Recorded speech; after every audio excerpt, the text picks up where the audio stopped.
In the view of the weather that is being looked at, the department has also issued rain warning in Uttarakhand.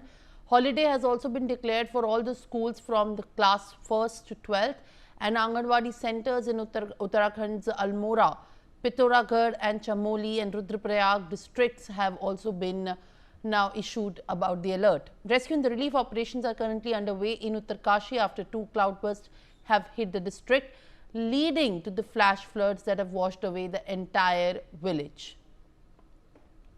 All right, Shubham joins me on that. Shubham, what we are learning is that holiday has been declared amid the flash flood alarming situation, as devastating cloudburst has triggered destruction and the deluge there.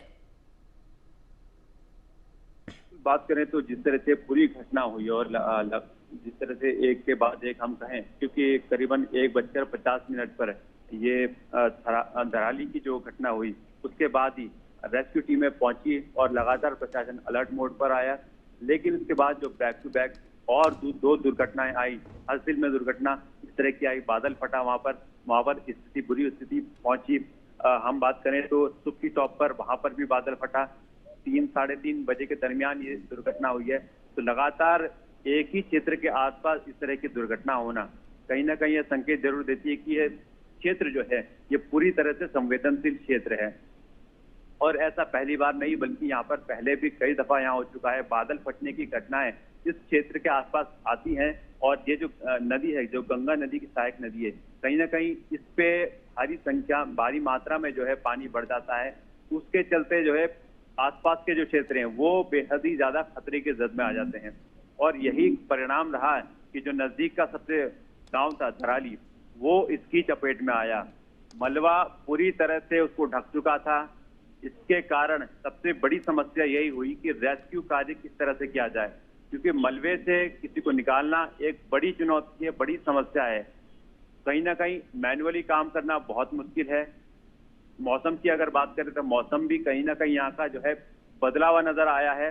हम बीती रात से जब यहाँ से सफर कर रहे तो हमने देखा कि पूरे रास्ते भर में लगातार बारिश हो रही थी, क्योंकि मौसम के द्वारा अलर्ट जारी किया गया है। आज भी हम बात करें तो इस वक्त हम यहाँ घटनास्थल के करीब 45 किलोमीटर पहले हैं, क्योंकि सड़क मार्ग बाधित हो चुका है। मौसम इस वक्त जो है पूरी तरह से जो है बादलों से छाया हुआ है। कभी भी यहाँ पर बारिश हो सकती है और भारी से भारी बारिश, जिस तरह से मौसम विभाग ने अलर्ट किया है कि ऑरेंज अलर्ट में उत्तरकाशी जिले को रखा है और भारी से भारी बारिश कुछ जगहों पर देखने को मिल सकती है। तो संभव है कि यहाँ पे कुछ इस तरह की स्थिति देखने को मिले। कहीं ना कहीं रेस्क्यू कार्य में एक ये बड़ी बाधा बन सकती है। अब देखने वाली बात होगी कि किस तरह से मौसम रहने वाला है और रेस्क्यू कार्य में क्या मौसम मदद करेगा या फिर रेस्क्यू कार्य को और ज्यादा चुनौतीपूर्ण बना देगा और ज्यादा परेशानी का सबब बनने वाला है। मुख्यमंत्री भी यहाँ पर आने वाले हैं और मुख्यमंत्री तमाम चीजों का जायजा लेंगे। कल ही मुख्यमंत्री के द्वारा भी यहाँ पर अपने कार्यक्रम था आंध्र प्रदेश में, उसको स्थगित किया गया। तो कुल मिलाकर देखें तो रेस्क्यू कार्य ऐसे में सबसे महत्वपूर्ण है। टीमें वहां पर जुटी हुई है, लगातार रेस्क्यू कार्य किया जा रहा है।